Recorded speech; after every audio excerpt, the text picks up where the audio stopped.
and welcome to my first Draw With Me. I'm going to be coloring in an illustration that I had previously made, and I'm going to be talking about some small business related stuff.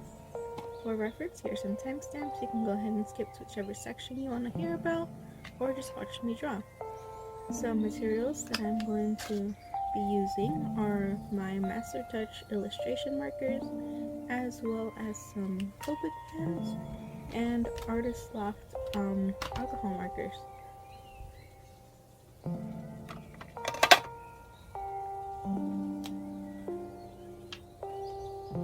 The last page of my sketchbook is usually one that I use to test the colors to make sure they match what I have in mind.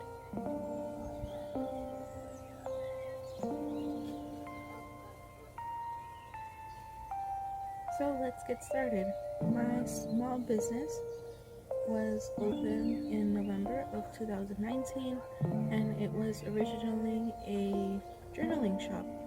I had more of a passion for everything junk journaling, cutting paper, arts and crafts related, and I just had an overall different audience in mind when I opened it. I always doodled throughout most of my, education experience, but never felt the need to really pursue it because that just wasn't something that I showed a lot of interest in. Like, it was mainly a side hobby, and I had other people that I knew that really pursued it, and me wanting to relate to them just felt like I was trying to either steal away their spotlight, or I was being fake, or wanting to do something that I never showed much passion towards.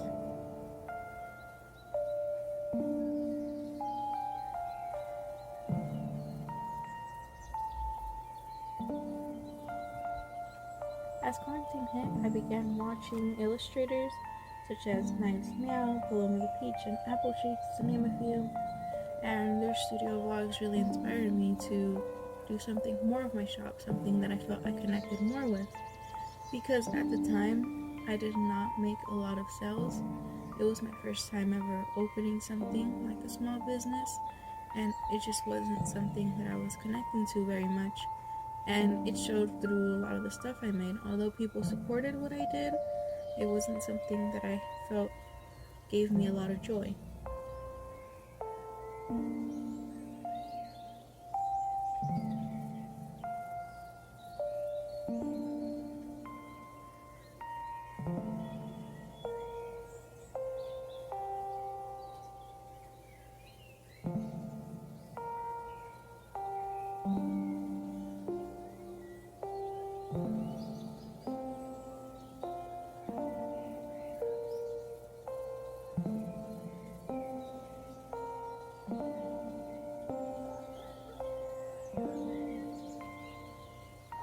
A big issue I had at the beginning was finding an art style and being confident in what I did.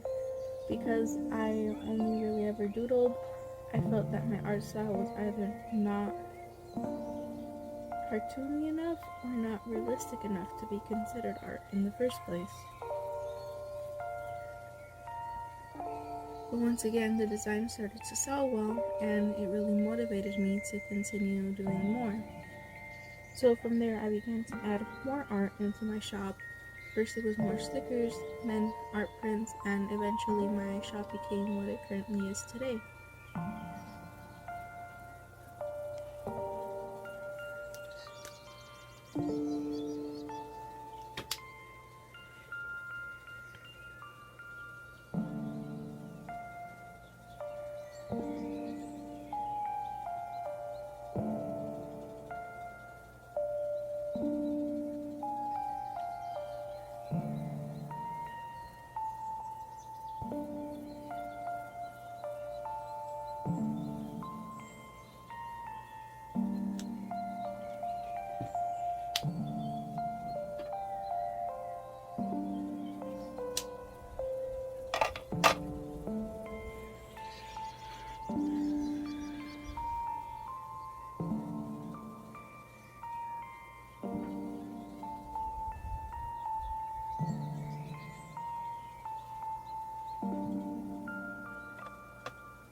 issue that I faced at the beginning was I did not know how to start producing my products.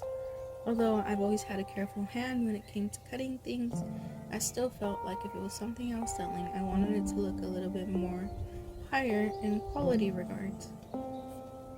Not saying that some of my hand cut stickers aren't high in quality, I still cut some of them, but for the most part I have my machines do it, but I had to start from somewhere. When I began converting from a journaling shop to a sticker shop, I started to save up whatever little money I could. Because my journaling shop was not doing all that bad, I was making around $50 to $100 a week. I began to save all of that money, and with a little bit of help, I was able to buy my very first Cricut and a inkjet printer.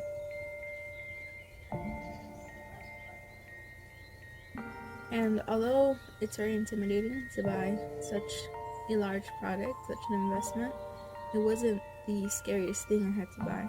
In my opinion, the most intimidating purchase when beginning a sticker business is in fact the sticker paper.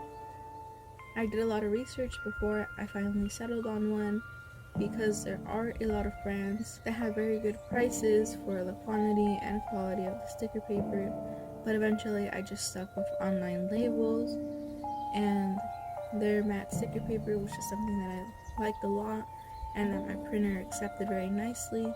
The quality of it plus the vibrance of the colors just really tied it all together for me, and it made it worth it.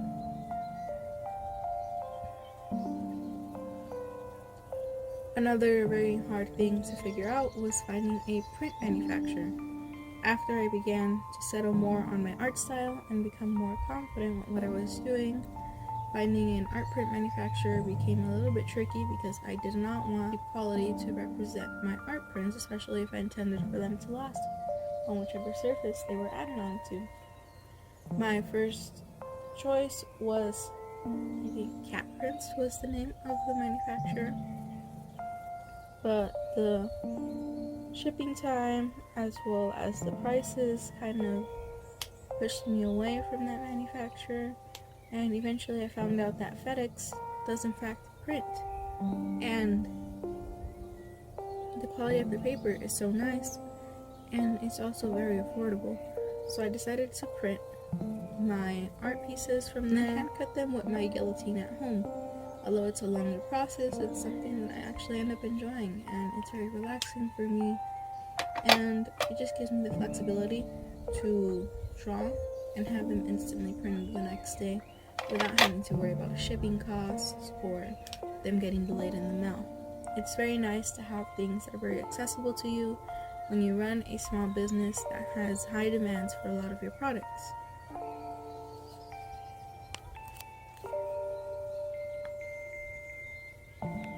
One of the most important things when opening a small business that you already have One of the most important things when opening a small business with a product already in mind is fitting an aesthetic. Although it's a little bit of pressure at first, it's very important to have a certain style and a certain audience in mind, so that marketing becomes a little bit easier when the algorithms and everything else try to make your life impossible. Color combinations as well as mascots and branding tools are very important when you want to set a presence, when you want to be something that people remember when they purchase from you. Websites that helped me settle on such a thing were Canva. Canva was a very nice website. It's where I currently get my business cards and also postcards whenever I do postcard promotions. They're just a very nice place to overall have your design made. I make my YouTube thumbnails with Canva. I make Instagram promotion posts. It is honestly one of the best apps. And a lot of their stuff is already free to begin with. I pay for the premium because I really support the application. But just with its free things, you're able to start off a very solid presence within your community.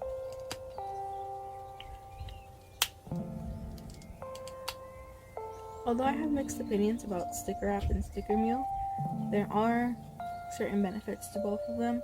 If you're in the situation where you cannot afford to get a Cricut and a printer to begin your business and you're just not sure you want to make that investment yet, I highly recommend Sticker app. I get some of my stickers from there. Their prices are very affordable, their shipping is free, and the quality of their stickers is very nice. Sticker Meal, on the other hand, although I like its quality, I've had problems with their manufacturing process.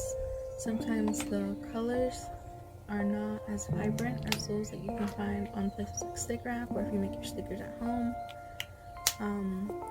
Again, the quality of the sticker is very nice and it is made to last long, but just personally, I think it's a little bit overpriced and I just wouldn't see myself buying inventory from there.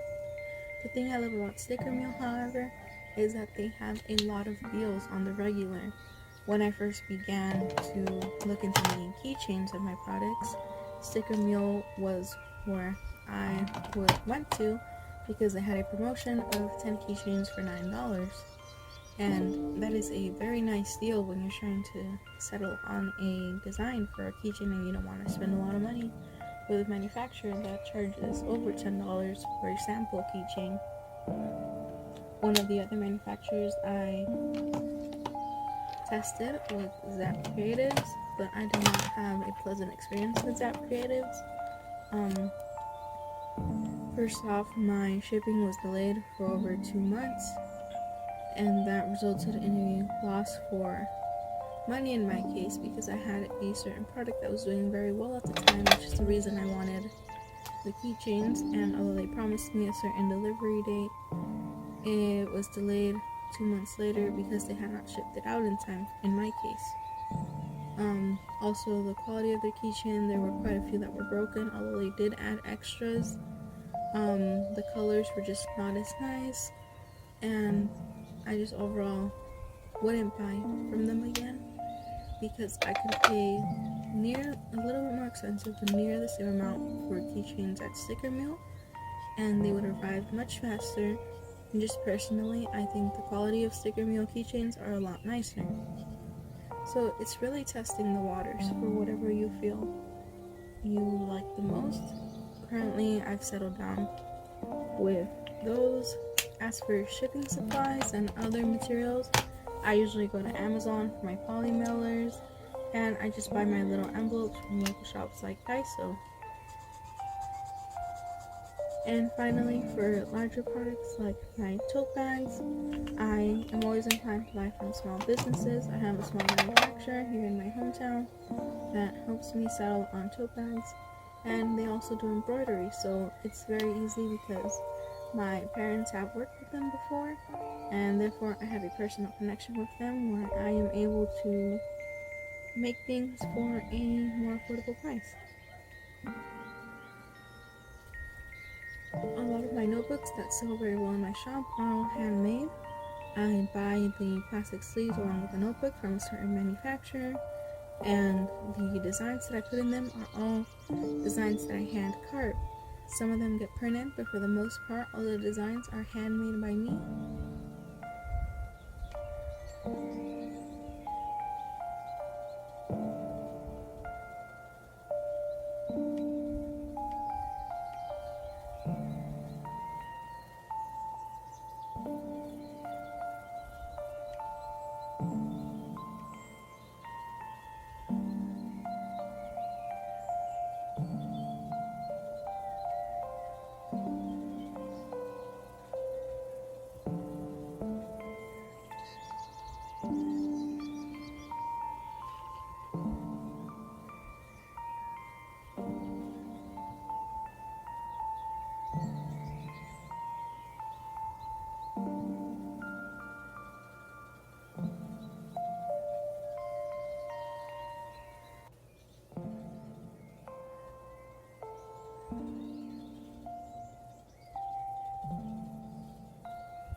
Social media was one of the hardest barriers I had to tackle when beginning my small business. I started off on Instagram when I began my journaling shop because that is where I felt most of the journaling community was gathered.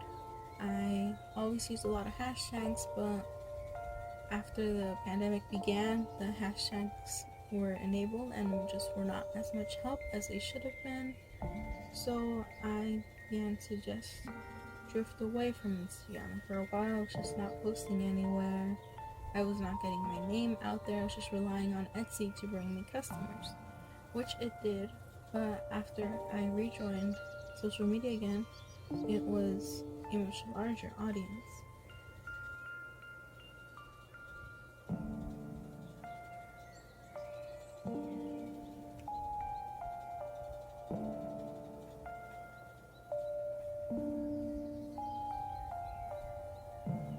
I didn't join TikTok until the beginning of 2021 when I was told by my sibling that it was a good place for small businesses to promote themselves.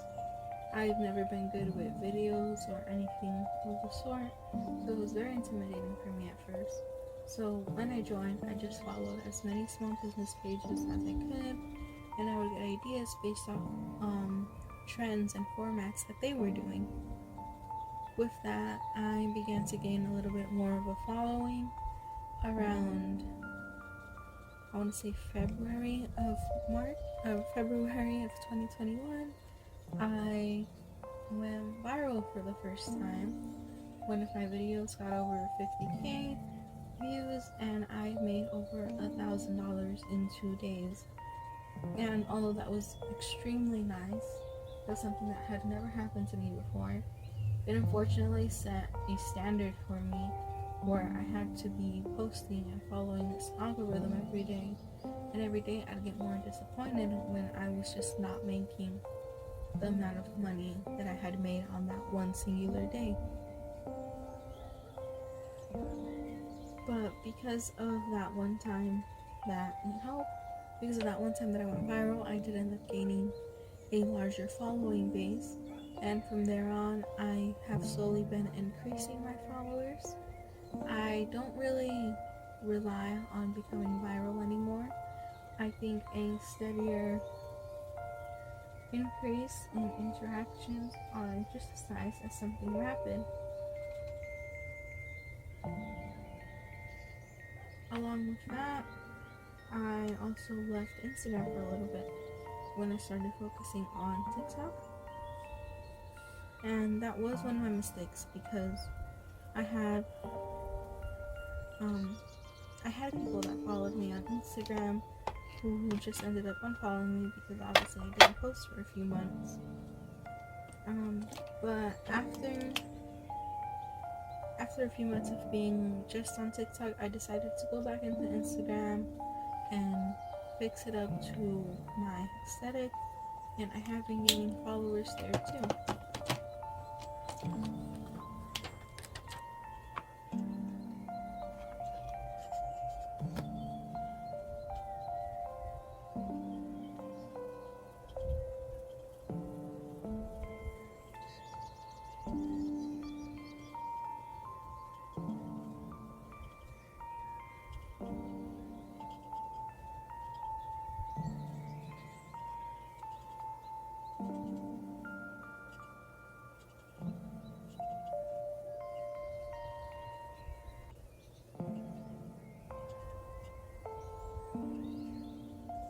Although the algorithm is important, it is bad to focus on entirely.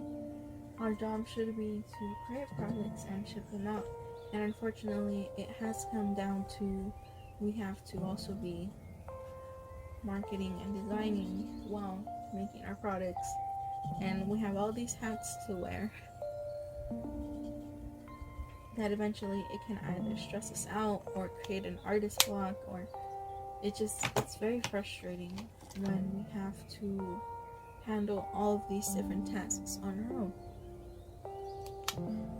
One of the most important things for me was creating a social media schedule where I could be consistent while not having to worry about everything, because I would take pictures in advance to have them ready to post on Instagram, and I would do videos in advance for the week. So I would dedicate a few days in the weekend to do that and not have to stress about that throughout the week, because I already have my content made. All I have to do is post it now. And I decided also to not dedicate my entire attention to just one platform.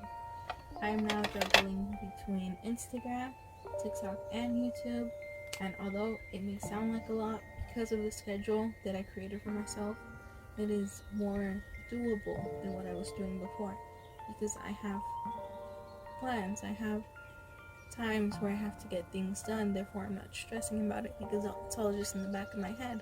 Having things written down is a very big help when running something like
it's always important to get inspiration from different sources.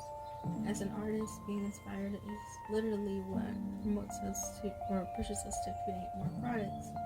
And whenever we feel drained out, it is important to take some time for ourselves and our mental health to kind of settle down and just focus on things that aren't art or shop related, because you will eventually be drained out. That is something you want to avoid when you're in a business where it is very high demand and very competitive. Another thing that I would like to mention is that being social is also extremely important. As someone who does not like a lot of large social interactions, it is important to make friends in the community, because that is how you can support each other and have people that are also experiencing the same things that you are. Having friends was one of the most important things that I did, and it has helped support my craft.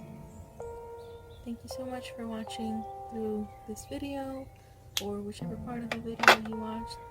I hope you liked it and subscribe for more if you did. Here's my previous studio vlog, and yeah, I'll catch you guys in the next one.